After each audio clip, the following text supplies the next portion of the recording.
200 साल पुरानी एक हवेली जिसके हर एक कोने में छुपा है राज। एक देवी की श्राप से उस हवेली की एक बेटे का मौत हो जाता है, जो कि याद आने से अभी भी सबका रूह कांप जाता है। आज इतने साल बाद फिर से वही श्राप के प्रकोप गिर रहा है सब पे। एक के बाद एक सबका मौत। क्या ये देवी की श्राप की वजह से हो रहा, या इसके पीछे छुपा है किसी की घिनौनी षड्यंत्र? पूरा कहानी जानने के लिए इस वीडियो के अंत तक साथ रहना। और हाँ, एक बात दावे से कहती हूँ, ये कहानी इतनी मिस्टीरियस है कि आपके बहुत दिनों तक जहन में रह जाएगा। तो चलो, मैं हूँ संगीता, मेरे चैनल पे आप लोगों का दिल से स्वागत है। आज मैं एक्सप्लेन करने वाली हूँ हाल ही रिलीज हुई वेब सीरीज बिशोरी।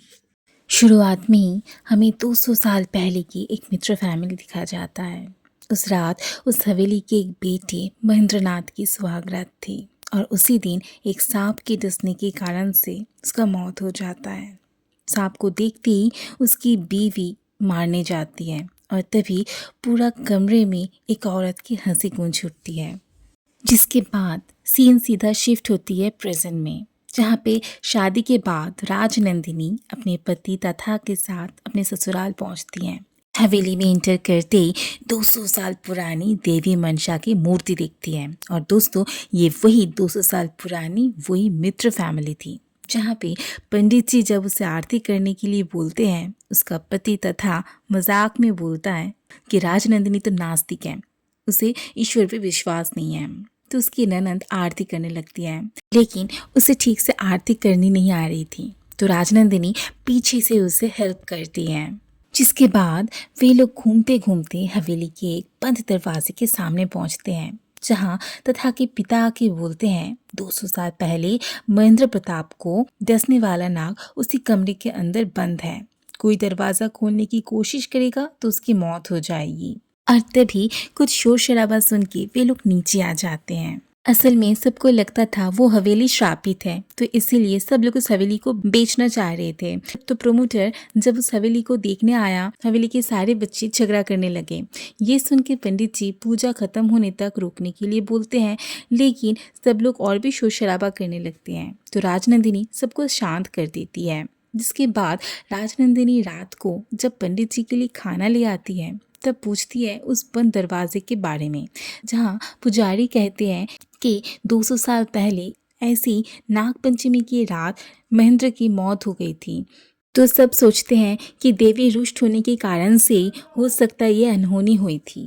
साथ ही साथ पूजा के कुछ विधि नियम के बारे में भी बोलते हैं, और ये भी बोलते हैं कि भूल चूक ना हो, नहीं तो देवी रुष्ट हो सकती है। तो ये कुछ दिन उसे संभाल के रहना होगा। और तभी एंट्री होती है उस हवेली के बड़े बेटे अवि की, जो कि नशे की हालत में आया हुआ था, जो कि राजनंदिनी को देख के अपने कमरे में चला जाता है। तो राजनंदिनी अपने कमरे में जाती ही एक होल देख के कपड़े से बंद कर देती है, जो देख के उसका पति तथा थोड़ा शौक हो जाता है। तो अगले दिन देवी की मूर्ति को अभिषेक करवाने के लिए पास वाले एक तालाब ले जाते हैं। लोग कहते हैं कि उसी तालाब से ही हवेली के एक वंशज को नहाते वक्त देवी की मूर्ति मिली थी, और ये मूर्ति बहुत ही जागरूक है। जिसके बाद देवी की मूर्ति स्थापित करके दरवाज़ा बंद कर दिया जाता है। इधर वो प्रमोटर हवेली घूमते घूमते उसी बंद दरवाजे के बाहर पहुंचता है, जहां एक सांप को देख के मार डालता है। और ये बात जब तथा की भाई अवि को पता चलता है, वो बहुत ज़्यादा भड़क जाता है, क्योंकि उसे सांप बहुत पसंद है। और ये भी बोलता है कि वो ये हवेली कभी नहीं बेचने देगा। जिसके बाद मंदिर की दरवाज़ा खोलते ही सब देखते हैं कि देवी की मूर्ति की कलर बदल के ग्रीन हो चुकी है, मतलब माता रुष्ट हो गई। अब ये देख के हवेली के सब डर जाते हैं, क्योंकि ठीक ऐसे ही 200 साल पहले देवी की मूर्ति ग्रीन हो गई थी। फिर महेंद्र प्रताप की सांप डसने से मौत हो गई थी। जिसके बाद पंडित जी सबको शांत रहने बोल के अपने कमरे में पूजा के कुछ सामान लेने जाता है, जहाँ अचानक से एक देवी जैसी छाया दिख के उनकी मौत हो जाती है। अब श्राप से डर के तथा की बुआ अपने पति को लेके उसी रात निकल जाती है। रास्ते में अचानक से एक देवी जैसी औरत आती उनका कार एक्सीडेंट हो जाता है, जहाँ फूफा जी का डेथ हो जाता है। अब हवेली में नए पुजारी आते ही जब पंडित जी और फूफा जी का मौत के बारे में पता चलता है, तो वो पूजा करने से मना कर देते हैं और पूजा बंद भी करने बोलते हैं, जहाँ पे सब बोलते हैं कि इतनी दिन तक पूजा कभी अधूरा नहीं रहा, तो आज भी पूरा विधि अनुसार पूजा होगा। जहाँ पे अभी आके बोलता है कि बाकी का पूजा वही करेगा, लेकिन उसका माता पिता नहीं चाह रहे थे कि वो पूजा करे। तो अगले दिन जब वो रेडी होने जाता है तो अभी के पिता दरवाज़ा बंद कर देता है, लेकिन नौकर भीमा दरवाज़ा खोल देता है। और इधर तथा के छोटे भाई को कुछ लोग कर्जा चुकाने के लिए धमकी देता है। तो राजनंदिनी और तथा को लगता है कि ये सब कुछ देवी के श्राप की वजह से नहीं बल्कि किसी और की वजह से हो रहा है। अब पूजा के दौरान अचानक से एक औरत देवी जैसे सज के हवेली के श्राप के बारे में बोल के सबको बहुत ज़्यादा डरा देती है। तो राजनंदिनी को अभी के ऊपर और उस औरत के ऊपर थोड़ा शक होता है, तो वो अपने ननद के साथ अभी के कमरे को सर्च करने का प्लान करती है, जहाँ अभी आके उन्हें वार्न करता है। अब रात में वो एक बूढ़ी औरत के साथ अपने जेठ ससुर को बातें करते हुए देखती है और तभी उसके ननद के कमरे के बाहर रेड कलर की पैरों के निशान देख के आगे बढ़ती है, जहाँ दूर से अभी उसे देख के भाग जाता है। अब राजनंदिनी निशान को देखते हुए सीधा उसके ननद के कमरे में एंटर करते ही देखती है उसे सांप ने डसा है। तो वो तुरंत हॉस्पिटल ले जाती है, जहाँ पे वो बच जाती है। तो साथ ही साथ पुलिस से अभी का कंप्लेन भी कर देती है, जहाँ पुलिस को अभी के कमरे से एक सांप मिलता है जिसका ऑलरेडी जहर निकाला हुआ होता है। तो अभी बच जाता है। तो रात को अभी हवेली की एक नौकरानी से कुछ संभाल के रखने के लिए बोलता है। अब दोस्तों वो कौन सी चीज़ के बारे में बात कर रहा है ये तो हमें आगे ही पता चलेगा।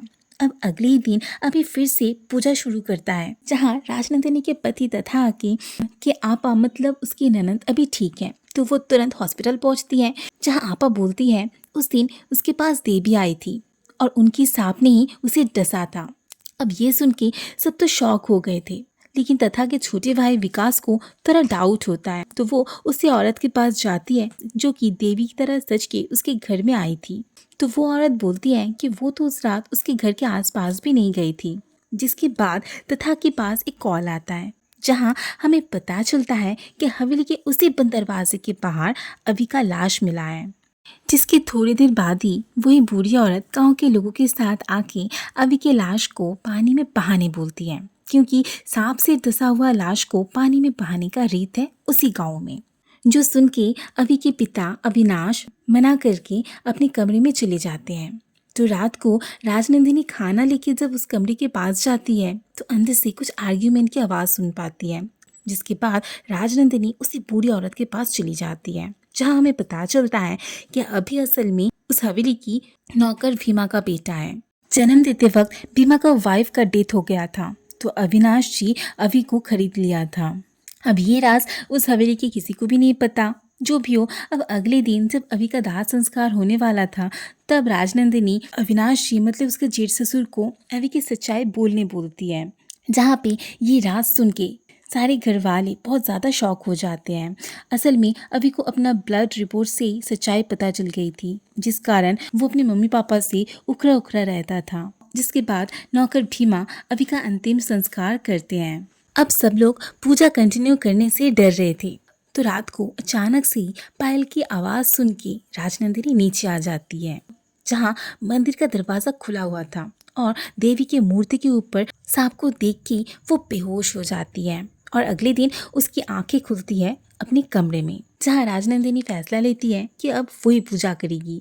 अब ये सुन के तथा तो उसे मना कर देता है, जहाँ अगली सुबह पुलिस तथा के छोटे भाई विकास को अरेस्ट करने आती है, क्योंकि उसका ही बोलने से वो अजीब सी औरत देवी जैसी सच के हवेली आके सबको डरा रही थी।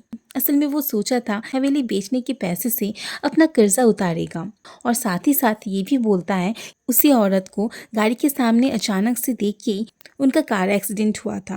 अब ये सब सुन के घर वाले तो बहुत ज़्यादा गुस्सा हो जाते हैं, लेकिन केस विड्रॉ कर लेते हैं।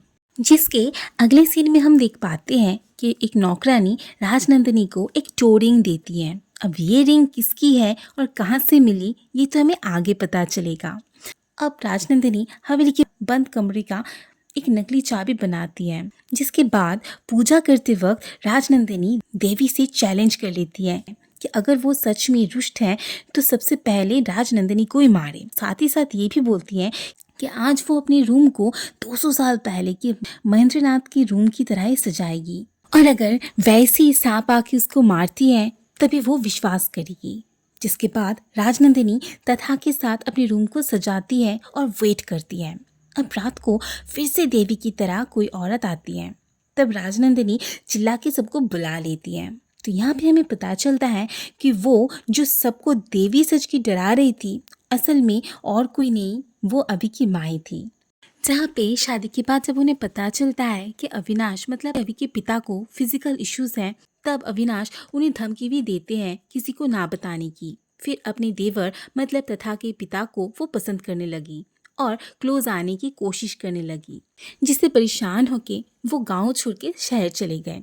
और जब इतने साल बाद तथा अपनी फैमिली के साथ हवेली आया तो अभी की माँ बदला लेने के लिए एक एक करके सबको मार डाल रही थी और फिर सांप को उसी बंद कमरे के अंदर रख रही थी। ये बात पुजारी को भी पता चल गया था तो उन्हें भी रास्ते से हटा दिया।